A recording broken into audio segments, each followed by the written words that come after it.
Welcome to the Region of Solutions podcast, where we give you the insider's take on the impactful work and initiatives being undertaken by ESCAP and its partners in Asia and the Pacific. I'm Kavita Sukanandan. And I'm Sompot Supputhamongkhon. Today, we're here to explore how local leadership can help cover the last mile and more when it comes to global, regional, and national commitment to sustainable development. And to give us insight into how this plays out in action, we bring you the best from within as well as outside ESCAP. Asia and the Pacific is home to 54% of the world's urban population, and this number is rapidly increasing. As the pressure on cities increases, so does the spotlight on the role of mayors and local governments. Local governments, of course, are responsible for the general welfare of its communities, everything from waste management to providing green spaces like our parks and ensuring the safety in our school districts. Here at ESCAP, we're looking at ways in which we can collaborate to support mayors tackle the ever-evolving challenges in the cities and implement sustainable urban solutions. So to take this conversation forward, today we have with us Bernadia Irawati Tjandradewi, Secretary General of the United Cities and Local Governments Asia Pacific, and Curt Garrigan, Chief of ESCAP Sustainable Urban Development Section. Welcome, Curt and Bernadia. So to start off, could you tell us a little bit about yourself and your journey? Bernadia, what was it like being the first woman to head UCLG's regional section, and where did the interest in urban development originate? Hello, everyone. My journey in this urban development sector spanned over 25 years, in which I started my career in JICA and also the CityNet, the local governments network based in Japan. I had the privilege to work with so many local governments in this region. My passion for sustainable development is rooted to our belief and my belief that cities are not merely places of economic activity, but also spaces where communities flourish and we can really make a big impact. I became more interested also in how leaders can play a very significant role in transforming our space, our cities, our regions. Curt, and what is your origin story? I studied architecture and town design and then worked at all levels of city government for about 23 years in the United States, from technical and planning roles to capital project and infrastructure management to administration. And I saw really how cities and mayors work. I worked with 4 mayors in Nashville, Tennessee. I was kind of very much interested in the interaction among citizens and government and was engaged in the development of policies and implementation of urban solutions, including for neighborhoods and downtowns, for commercial development. I worked on land-based finance, municipal finance, and infrastructure improvements, open space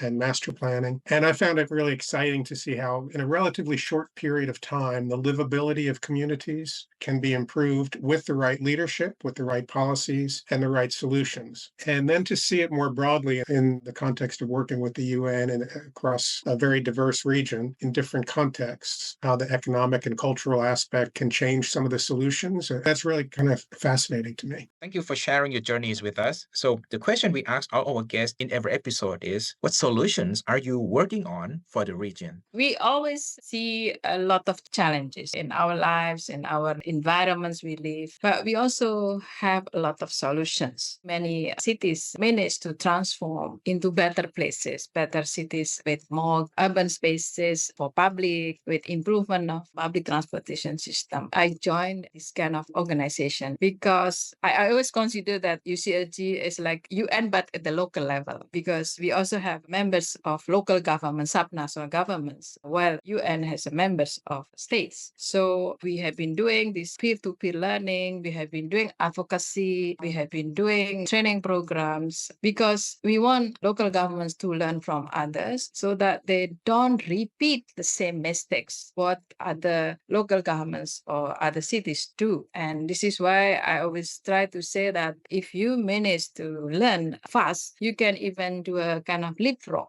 When you look at the name of itself, it's United Cities and Local Governments, because we want to bring the strong voice of local governments at the regional level, at the global level. ASEAN, this Association of Southeast Asian Members, comprising of 10 member states, they are preparing ASEAN Community Vision for 2045. And for the first time, just happened under this ASEAN Mayors Forum. This is a platform that also facilitated by UCLG-ASPAC. We got invited for the intervention intervention session by this high-level task force on this ASEAN Community Vision 2045. We really appreciate ESCAP support, especially in advocacy, in normative works. We have the Asia Pacific Local Governments Body that got endorsed by UN ESCAP to unite the voices of local governments. So under APLG, we have CityNet, we have ICLE, we have C40, we have, of course, UCLG-ASPAC. We are now implementing new program, Urban Act. We want to increase the vertical integration on the climate issues because local governments face a lot of challenges, but we really need good enabling environment from all, from central governments, from policies, from rules and regulations. Just give you an example, like subway system here in Jakarta, the place I live now, that was designed late 1970s or early 1980s. It was very good plan, but only got implemented 20 or 30 years later. We need a strategic plan, we have holistic plan, but we also need strong will for implementation. And also, of course, finance is also quite an important issue that we need to address. In terms of solutions that we're working on for the region, we're working on a number of initiatives from trying to reduce urban air pollution to leveraging smart cities and technologies to low carbon and climate sensitive development, as Bernadia mentioned in the Urban Act project, to waste management. And we have very strong partners working with us on the ground. And all of our work across these solutions include and involve and engage very strongly many partners. I think excellent example of a solution was the Integrated Resource Recovery Centers, where we worked with UCLG-ASPAC and others to develop these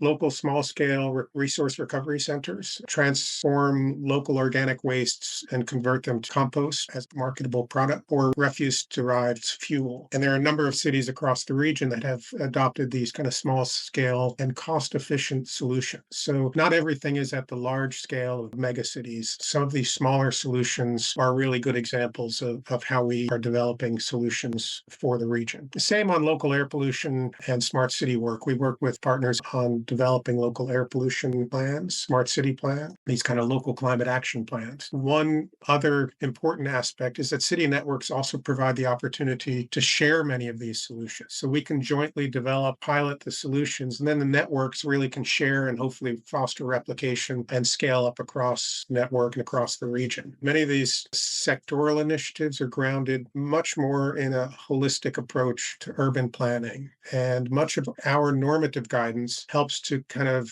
develop those solutions in a way that looks at those integrated approaches, that really looks at spatial planning and resource needs and demands, consider those, and then look at developing contextual solutions that reduce emissions, that reduce waste, that reduce impacts on the environment, that consider mobility, enhance livability, and most importantly, are inclusive, taking into account the vulnerable and marginalized populations and really fostering stakeholder participation. But I think the most important thing is the solutions that we do develop, that we do encourage and promote, are done in partnership. The beauty of finding solutions is that the local governments see that in other parts works very well. So that also bring motivation for them be able to do it by themselves as well. So this kind of peer-to-peer learning is also sustainable, meaning that we go beyond the project duration. Like IRC, Curt, now the Ministry of Environment is getting interested to also replicate to other places in Indonesia, because we are now designing a solid waste program between Bontang and Jeju.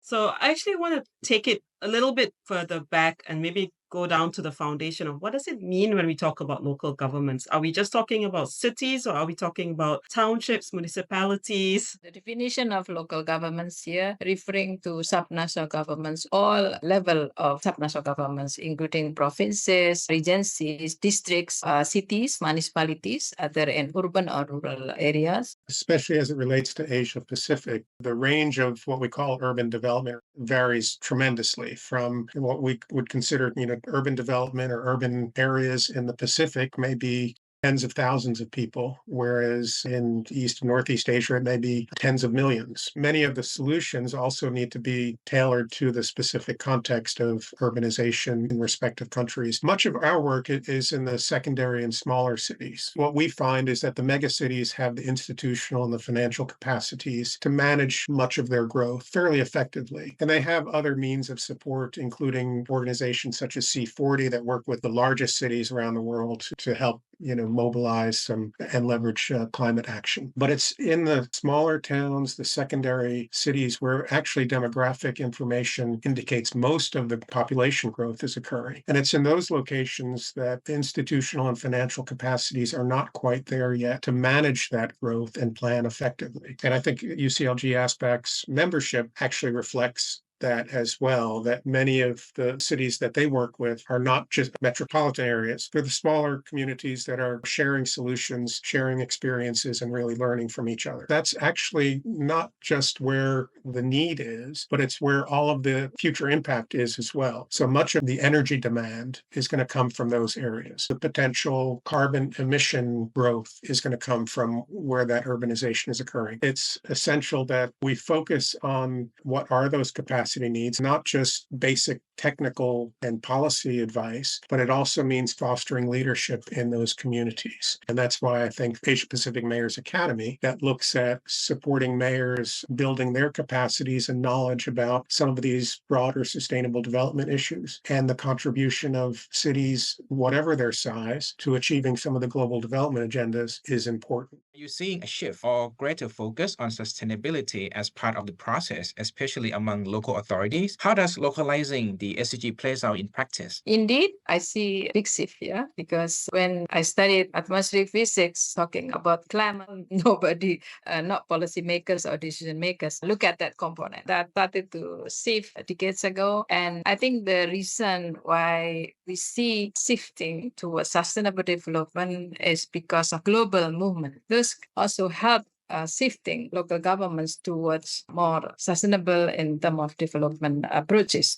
The thing is also about SDGs. This is universal goals with measurements so that the local governments can also see if they do something, then they also be able to measure it. When we look at the figure, Asia Pacific still behind the goals. We do a business as usual. We might take 60 years to achieve. We have seen that more and more local governments also working on VLR, voluntary local review. It was initiated by big cities, but now medium-sized cities, small cities are also creating VLR for many. Truly, local governments are in an important position because they are the closest administrative body in the community. If you look at the figures, 65% of SDGs must be implemented at the local level. One element here is that much of the growth that we've been discussing is also occurring in the context of various intersecting crises. Certainly, the pandemic highlighted the social and economic impacts of shocks and stresses on cities across the region. And many of the cities in this region are also experiencing and bearing the brunt of climate impacts as well. Many are facing other crises, including housing and affordability, natural disasters, resource stresses such as water scarcity. So I think what has emerged really is that resilience and sustainability have become not only components for consideration, but really drivers for city and urban planning. The specific SDG targets provide guidance that communities can consider. And it's important to also say within their own context and circumstances. And those targets and actions can be localized through the incorporation of the SDGs in their local development strategies. Cities are already looking at some of the development strategies. But more importantly, in the infrastructure planning and the city investment priorities, where cities identify their greatest needs. So it's not just the SDG 11 on sustainable cities. It's really all of the SDGs intersect within these cities. And the localization of those actions really can help to build the resilience and the sustainability of cities, but also support national governments in the overall fulfillment of the 2030 agenda. So, are there any inspiring examples of how we have seen mayors or cities or municipalities in our region taking the lead and playing out the SDGs in their communities? The stakeholder engagement processes that are inherent within, for example, a voluntary local review can really help to develop or identify the needs of the communities and the appropriate solution. I think one really good example, not only an inspiring example, but an inspiring mayor is Kansi Thammarat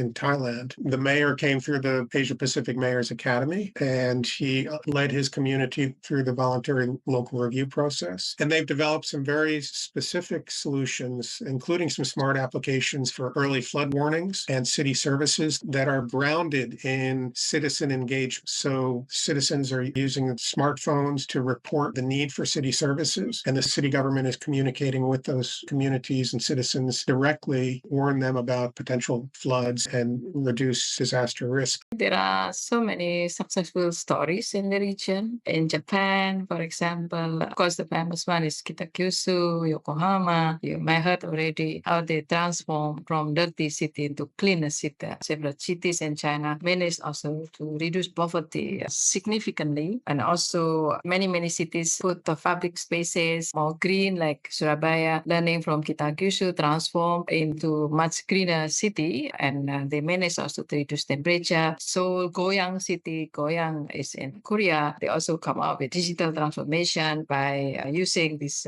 artificial intelligence, and they also managed to bring more than 17 neighborhood parks and early warning systems. When we look at also the mayors that join Asia Pacific Mayors Academy, what I like about this academy is that the mayors also come up with some plans, learning from the other mayors and also learning from the experts or faculty members. We monitor those plans in the sense that there is a clear time, 3 months, 6 months progress or 1 year progress. So I think it's to show that there is always concrete action once the mayor completes this Asia Pacific Mayors Academy. Local communities need to be engaged and also be active participation and SDGs implementation. We just completed the training module on participatory gender budgeting and planning, and we plan to roll out that. So you already mentioned about the Asia Pacific Mayors Academy, but can you tell us more about what the Academy is all about and perhaps the plan going forward? The Asia Pacific Mayors Academy was launched in 2019 at the 7th Asia Pacific Urban Forum, and I think it's one of the best examples I've seen of a strong partnership. It was identified as a need really to look at newly elected or incoming mayors earlier in their terms, recognizing the different burdens or expectations on mayors. New mayors come in having lots of demands on their time, but they also increasingly are facing many of these global challenges, climate change, sustainable development. And so the Academy was established as a partnership, ESCAP, UN Habitat, UCLG-ASPAC, UN Universities Institute for Advanced Study of Sustainability, Association of Pacific Rim Universities, or APRU, and their network of university partners, and the Institute for Global Environmental Strategies, or IGES. So we have a core curriculum, and each year now we're in our 5th cohort. So we've had 5 classes of mayors come through, newly elected or relatively new mayors, and we take them through the course. We introduce them to Cities 2030, what the expectations are, and the role of cities to contribute to the Sustainable Development Goals, to the Paris Agreement, and to achieve generally sustainable urban development in their communities. We ask that they identify an initiative that they can further develop through the Academy, and they learn about urban and territorial planning, not to become experts in urban and territorial planning, but to become leaders in their community and mobilize the experts within their communities on urban and territorial planning, on building resilient communities, on leveraging smart technologies and financing solutions. They're exposed to the wealth of expertise within the partnership, and they gain access to those networks. They're introduced on a regular basis to different modules that look at those thematic areas. And I think they interact really as executives in a peer-to-peer exchange. And that's one of the objectives, is to link them so that they have the resources that are already available in the region, but they may come into office not knowing fully about. We're very proud of the partnership and the work that we've done with the mayors. And this network is powerful. Those mayors, they are still communicating each other. We have a WhatsApp group in which they also been very active in sharing what progress they make. It also creates their confidence, their motivation to do better as a leader. Mayors Academy gives a valuable investment in cities, leaders, and of course the future of the cities. And this creates also enhancement in terms of credibility, because this also boosts the city's profile and gain recognition. So what we've done here is not only useful and been beneficial for the mayors in this region, but it has been seen as a model for other regions as well. What would you like our audiences to take away from this conversation today? Actually, I have 5 dreams: zero inequality, zero poverty, zero crime, especially for women, zero violence, disaster, and accident, and zero greenhouse gas emission, and zero pollution, and zero intolerance, and zero discrimination. It would be important to say that achieving the global development agendas, including the SDGs and Paris Agreement, is increasingly recognized as needing to run through Asia-Pacific cities or be achieved through the cooperation and participation and engagement of cities in this region. Hopefully the future is bright in Asia-Pacific cities. We're all working together to support them. So that's all for today's episode of A Region of Solutions. A big thank you to our guests Curt and Bernadia for sharing their perspectives with us. Don't forget to follow us on social media and subscribe to our podcast for more inspiring stories from ESCAP. Until next time, stay curious, stay engaged, and be part of the solution for our region. Goodbye.